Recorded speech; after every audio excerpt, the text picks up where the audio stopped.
a dor da queda é muito traumatizada do que a dor da descida. Porque quando você desce com um propósito. Yes. Mas quando você cai por uma proposta. A proposta te faz cair, mas o propósito te faz descer. Ó, todo mundo que subiu, Deus fez descer. E todo mundo que desceu, Deus arrumou um jeito de fazer subir.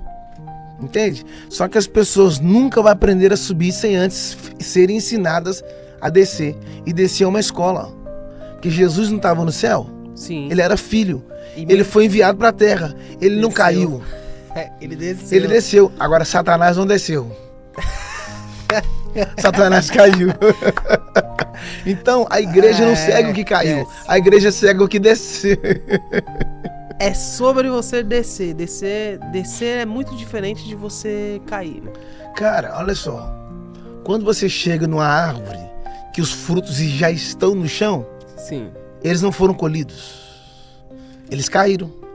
E você nunca vai encontrar um fruto daquele inteiro. Quando Fruto que cai, você não... Exatamente. Você Ou, nunca- ou ele não está inteiro, ou ele está rachado, falta uma parte. Porque ele simplesmente caiu. Caiu. E a Bíblia diz que aquele que está de pé.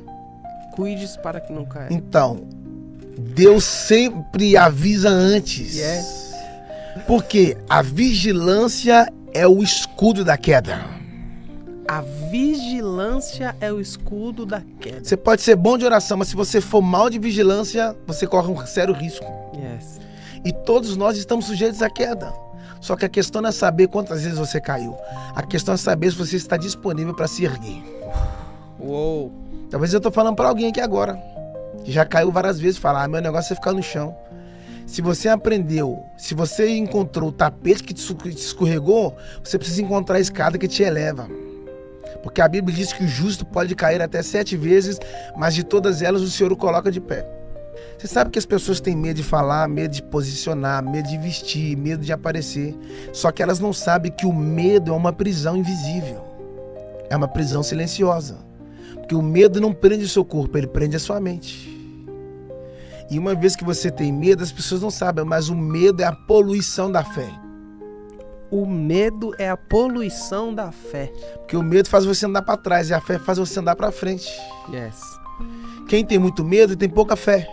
Agora quem tem fé não pode ter medo. Porque o medo e a fé não podem caminhar juntos. A palavra medo de trás para frente é dome. Medo, dome. Ou você domina o medo, Ou ele te domina. ou ele te domina. Ou você governa ele, ou ele vai te governar. O Pedro andando sobre as águas, e o texto diz assim, ó, e sentindo os ventos fortes teve medo. O texto diz que ele começou a afundar. Por que ele começou a afundar? Isso é muito forte. Pode falar? Por que ele começou a afundar? Por quê? Porque quando a ausência de fé é o espaço para o medo. Eu só posso andar pela fé quando deixei de dar passos por causa do medo. E aí quando ele começa a afundar, nenhum dos discípulos ajudou ele. Ninguém estendeu a mão, ninguém jogou corda. Sabe por quê? Por quê? Porque ele gritou, Senhor, salva-me. Se ele pedisse ajuda, João ia ajudar. Se ele pedisse socorro, o Tomé ia fazer alguma coisa. Mas ele falou, salva-me aos discípulos. Salvação não é com a gente, não. Só com... Só com ele. Só que aqui tem um detalhe. É que a gente fala que o Pedro afundou, só que a gente esquece de falar quantos passos ele deu até a queda. Beleza, ele afundou. Ele começou a ir para o fundo. Mas e quantos passos ele deu até começar a afundar?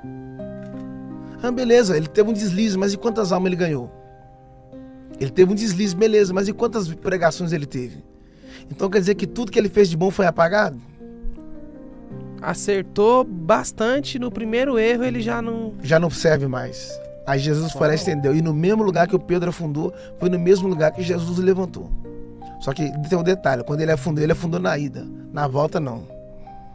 Porque na ida, quando ele foi sozinho. Mas quando ele retornou, ele voltou de mão dada com Jesus. Quando você falou sobre falar sobre os erros e acertos, eu fiquei pensando justamente nessa reflexão de que muita gente te aplaude quando você acerta, mas as mesmas pessoas que vão te aplaudir no seu acerto é que vão te condenar no seu erro. Mano, as pessoas estão prontas para desfrutar da sua espiritualidade, mas elas não estão preparadas para conviver com a sua humanidade. Com a sua humanidade. Eles querem desfrutar da sua espiritualidade, mas não querem conviver com a sua humanidade. O dia que você está estressado, o dia que você está nervoso, porque você não é anjo, você está na esfera humana. Sim. E aí que tá. Elas querem desfrutar do pastor, mas não querem desfrutar do homem, Jackson. Ali nada te ensina mais do que os erros. Nada. Porque quando você é campeão, você não quer mudar o time, mas quando você perde, você altera a tática. E às vezes Deus faz você perder hoje para fazer você ganhar amanhã. Entende? Às vezes você vai ter que mexer em alguma coisa, vai ter que tirar isso aqui, modificar isso aqui, porque toda mudança é necessária. Toda mudança é necessária. Quem não aceita verdades é porque não quer mudança. Nada te faz mudar mais do que a verdade. E às vezes a gente quer mudar a vida dos outros, não consegue mudar nem a nossa própria vida. A gente é bom para falar verdades para os outros, mas é ruim para ouvir verdades dos outros. Então quem é bom de verdade para falar, precisa ser bom de ouvido para ouvir. Porque a verdade não é uma palavra, a verdade é uma pessoa. A verdade não é uma palavra, a verdade é uma Jesus pessoa. falou, eu sou o caminho. A verdade e a vida. Então quem é de verdade nunca vai ser de mentira. Tem muita gente falando verdades públicas e vivendo mentiras ocultas. Essa frase é matadora. Quem é de verdade nunca vai ser de mentira. Pegando por esse ponto, por essa frase, quais são as características de quem é de verdade e de quem é de mentira? Como que a gente consegue separar o verdadeiro do falso? Você sabe que quando o cara vicia da mentira, toda a palavra dele mentirosa, ele tá tão habituado em mentir que a Que palavra ele acredita que é verdade. verdade. Só que a palavra verdade tem dois detalhes. Ela tem de ver e tem de idade. E idade ele fala de identidade. Então todo homem de propósito ele tem um crachá chamado identidade. Sim. Porque a mentira, mente e tira. A mentira tira a verdade da mente. Mas a verdade da mente arranca a mentira do coração. A mentira é uma semente, sabia? A mentira é uma semente? É, ué. Porque a mentira não começa aqui, não. Ela começa aqui. A Bíblia diz o quê? Que o diabo é o pai Da mentira. O diabo é o pai da mentira. Mas se tem um pai, tem que ter uma mãe. Exato, faz sentido. E toda mãe tem um útero. Sim, O útero não é o que gera? sim. Então, para gerar, precisa de uma semente. Então, o diabo planta a semente da mentira aqui. Ela é gerada no cérebro. Sim. Mentira. E ela é liberada aqui. Então, todas as vezes que você mente, você só está emprestando o seu cérebro para o diabo gerar a semente da mentira. Por que o diabo é o pai da mentira? Porque quando ele foi expulso do céu, ele desceu com ira. Desceu com ira. E aí, quando ele entrou no jardim, ele acessou a mente. Ira e mente. Sim. Mentira. Ele entrou com a ira na... Cara, yes. Entendeu? Então ele veio e colocou essa semente para gerar na mente do homem. E aí o homem começa a falar mentiras. Por quê? A mente foi gerada, foi o útero que gerou a semente. Agora a verdade não. A verdade é um princípio estabelecido.